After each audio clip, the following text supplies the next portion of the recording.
Today on the show, we're talking about medication. Let's get into it. The Something Else Podcast.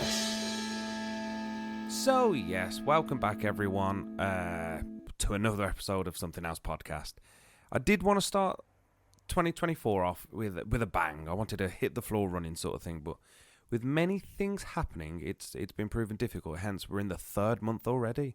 And as of this recording, it's the 9th. Yes, I consulted my watch then. As you can see, we're in the garage, trying a little bit of a different setup, really. I realised I can plug my interface into my tablet, which makes it a whole lot easier to record. And plus, it's a bit brighter in here. Though we do have the noise of the outside.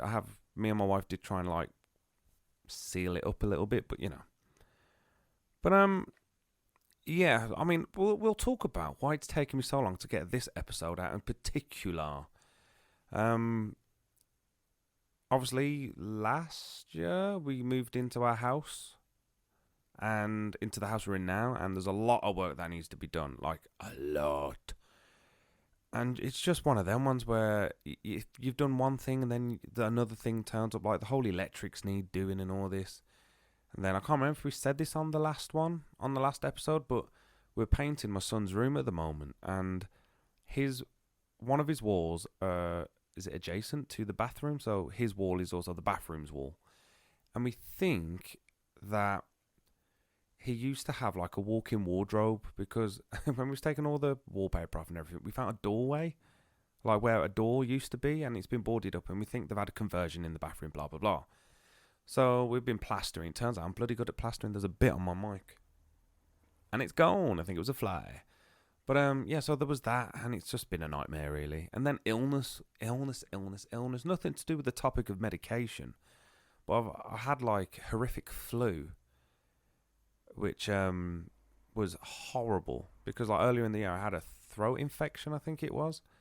Had an ear infection, then I got a throat infection, then I got flu, which turned into a viral infection. My immune system is at its all-time lowest. But, it did affect the medication I'm on, which moves me to the trusty Pokedex. So, the medication I'm on is called Mirtazapine. It's an antidepressant.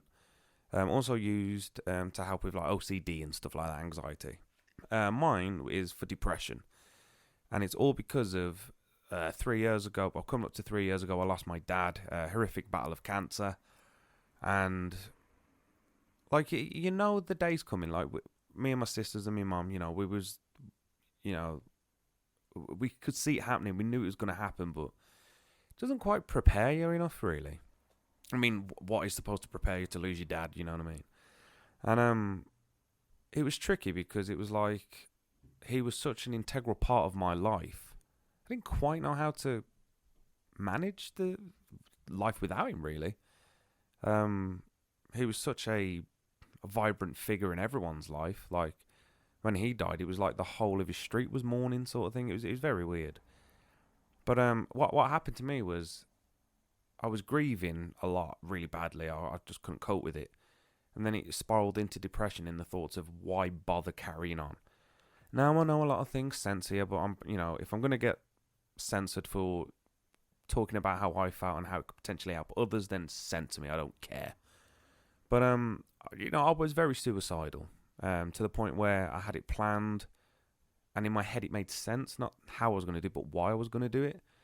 So at this point of my dad dying, I found out my wife was pregnant with our youngest, our daughter. So it was kind of like a similar thing happened, and I can smile now, but a similar thing happened when my nan passed away. My nan passed away, and then I found out we was having Ted, our oldest. So it was really weird. So it literally, one door closes, one door opens. And, sorry, I've got my tablet behind me. I need to keep checking to see if it's actually recording. Otherwise, you're going to have this crappy audio from the camera. But, I digress. But, I forget where I was. It's been a long time since I've had to do a podcast. It spiraled from Dad dying, and up until his last week, I found out that I was having a daughter, and that didn't help. But what made sense in my head was if I was to leave, if you get my meaning, she would never know me, my unborn daughter. My eldest would forget me in time, and in my head, Sam would find another one. You know what I mean? Like another person to love. You know, another husband, whatever. However you want to word it, and it all made sense to me. And I still not necessarily have them thoughts now, like that kind of ideology, but in my head, there's like, well, why carry on? Not why do the podcast? And it's in the end of the day, the one thing we guarantee is we're born and we die. You know, it's a sad fact of life, but John Entwistle in The Who said it best himself. The moment you're born, you start to die. Time waits for no man. And, yeah, it just really went from that. So I'm stubborn. I will admit I'm stubborn. So I tried to battle it myself, and literally the doctors weren't really doing much. You know, but they gave me sleeping pills because they were like, you are grieving, you're not sleeping properly, your brain's not working. Let's get some sleeping pills. And they worked, but it was still there. Now, the best way to describe it, now this is weird, but the best way I describe it is, if you've ever seen The Mummy 2, The Mummy Returns, when, is it O'Connor? Is it O'Connor? Brendan Fraser? Fraser? I can't remember his bloody name now. But when he fights the Scorpion King, CGI Rock, there's a part where his army gets raised, but it's like a black shadow going across the sand. And the best way I can describe it to people is like, imagine that sand is all the happiness and all the light, and that darkness is all that bad. It's creeping in. That's how it was for me. And when I was ill the past couple of weeks, present day, that is, or modern day, whatever you want to refer, it was like that. Like, I took my antidepressant on like the night I was really ill, and it really threw me. Like, it was almost like I'd been out drinking for like 2 weeks. So I stopped taking it. And for about 2.5, 3 weeks, I hadn't had my antidepressant, which I'm really bloody proud of, because my aim is to not use them. But I'm not quite there yet, you know what I mean? So after that, I think because I was so ill, I just didn't have a thought in my head. I just was just like, I'm fed up with being ill. But I'm better now. And again, it's kind of like I can feel it creeping over me again. Like, it's just unnecessary, you know what I mean? So that's why I'm on my medication, because, I need that bit more help just to balance me out, I guess, because it doesn't make me happy. I'm not all trippy like, hey. I mean, the first time you take it after a while, you're a bit like, whoa. But for the most part, it is just kind of, it equals you back out. You know, that needle in your head, it's not going bad or good. It's where it needs to be. And that's why I take them. I always find it weird with medication, because everyone refers to them as your happy pills or this or that. And they're not happy pills. They just bring back the level of whatever the chemical in your brain is. I'm just going through it. A couple of things. Let me just have a drink. A couple of things that are quite funny with my tablets. Hang on.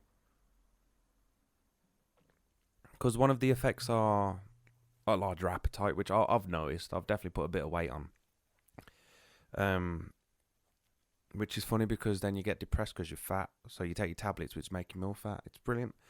But two things that were, I don't know if it's just me looking into it too much, but my memory went in the sense of I couldn't remember things, but like, I don't know, like with the band Broken Wolf, woo. No, so it's that, innit? Don't trademark or sue me, WWE. But if you're listening to this, I just did the Wolfpack sign. But yeah, like I could not remember lyrics for the life of me, and we've done a practice today because we've got a massive gig coming up, which we will cover in another episode.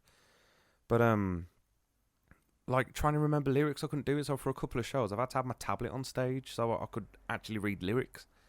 Very weird. I'm not too bad now. I think I've kind of got used to them.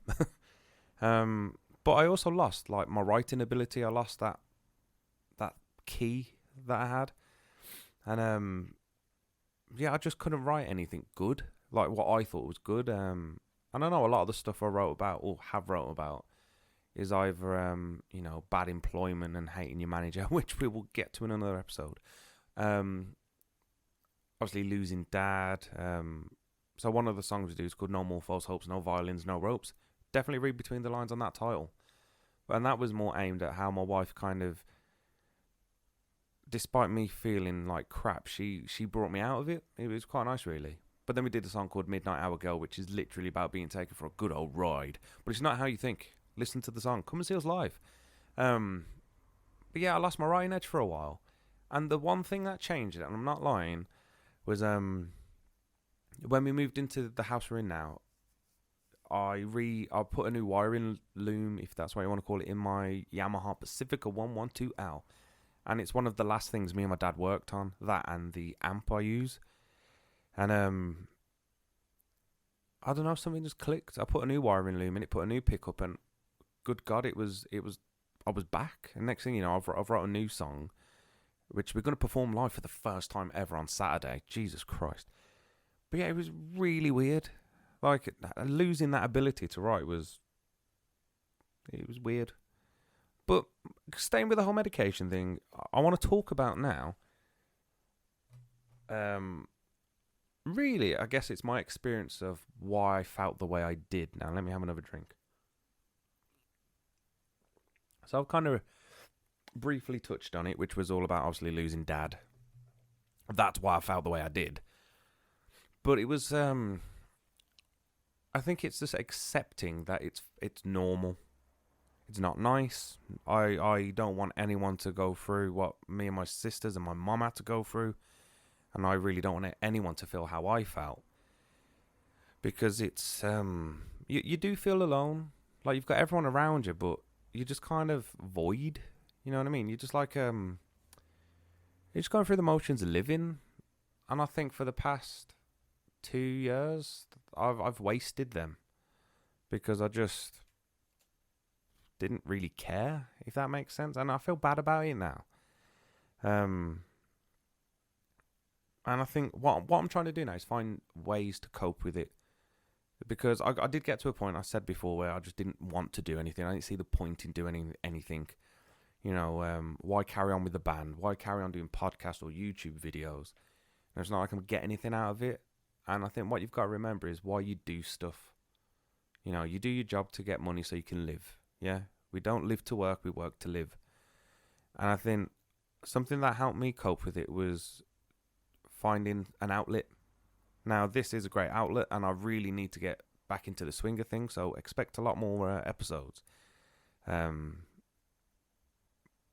like with the YouTube videos, I just enjoy making them. I like to, I mean, if you call it entertainment, I don't know, but I like to talk to people. I like that kind of entertainment value to it. You know, I'm not the most flamboyant, not the most interesting, let's be honest. But I enjoy it. And I think that's what made me like it. And I think if you can share like your experiences with people and let them know, no, you're completely fine. It's normal to feel that way. You know, whatever normal is these days. And yeah, I think it's when you're in that mind frame, nothing else will make sense but how you feel. Like I said, to me, it was normal. Like, it made sense how I felt. But when I look back at it now, it wasn't the right thing to do, you know? And I think if it wasn't for, to be fair, it was when my son turned 3, sounds bad, but that was the day I was ready to pack it in. And if it wasn't for calling a helpline, I probably really wouldn't be here now. And that helpline suggested do these other things, like call these other numbers, go and see a therapist, blah, blah, blah. And then if it wasn't for an absolutely stellar doctor where I live now, recommending I try these antidepressants, I probably wouldn't be here now. I'm not saying that it's all grand now, you know, I still have bad days. I mean, there's the stresses of life, isn't there? Like, the house is a stress. I don't like the fact I don't earn enough money because I'm in a career that doesn't pay well, you know? But it's what it is, you know? You gotta make do. And in the old Pokedex, I've ended it with always remember why you started something. Don't lose focus. Live a better life for you. Diet, sleep, hydrate, repeat. Now, the reason why I say that is because, even before Dad dying and taking antidepressants, my sleep was terrible because my brain's always ticking. And I've really tried to ease up on what I'm doing. Not necessarily not do stuff, but to... For instance, I'm recording this now at 20 to 10 at night. Now, normally I'll be like, "Oh, can't be bothered. I'll just go to bed," which is the right choice because I've always got tomorrow. Because if I died tomorrow, then it wouldn't make sense because I wouldn't know because I'd be dead. You get my point. But I think now the things I can recommend is make sure you drink, not alcohol, but hydrate, Your body, even though we're practically made of water, we need to be hydrated, and that's what gets the old brain box thinking and moving and being smooth. Diet as well, whether you're on medication or not, it's going to mess you up, I know. But make sure you're eating lots of fruits and veg because you need all the goodness from that. I'm not saying don't have your cheeky snacks or your takeaways, just be careful with them. Don't overdo it. Saying that's come from someone who's just ate Chinese. And sleep, that is the one thing I struggle with because I'm a power napper. Give me 20 minutes, I'm like a goddamn king. Give me 4 hours, I'm done. But yeah, it's a weird one. Let me just have another drink. I'm just checking the podcast recording. But yeah, I mean that's really it. I got nothing really more to say than there's always someone there to listen. There's always helplines. There's doctors. There's so much we can do. And what I couldn't really say is don't be afraid. It is scary. Coming from my experiences, it's not nice. I get that. And I get you might feel alone, but just believe me, you are not alone. There are a lot of people out there that are ready to help, myself included. So with that, I am going to end the show. If you do want to talk to me about anything, you've got the socials on whatever links I provide, because I can never remember which ones I use. I'm pretty sure it's in my Linktree thing. But I'm on Facebook, I'm on Instagram, and I'm on Twitter, and I'm surprisingly on TikTok, which is weird because I don't really upload to it. But I'm available, even email. Because the other thing I wanted to say is, obviously it's a podcast, you generally listen to it. What I do want to say is, should I carry on with the YouTube side of it? And I say that because I don't really get that many views on YouTube. So I don't know whether to carry it on. So you let me know. Should I carry on with YouTube or should I not? Either way, I'm going to end the show there. I really want to hear back from you guys. And I don't just mean that as what everyone else says. I genuinely mean it. Let me know you're alright. Until then, I'll see you on the next one. Bye.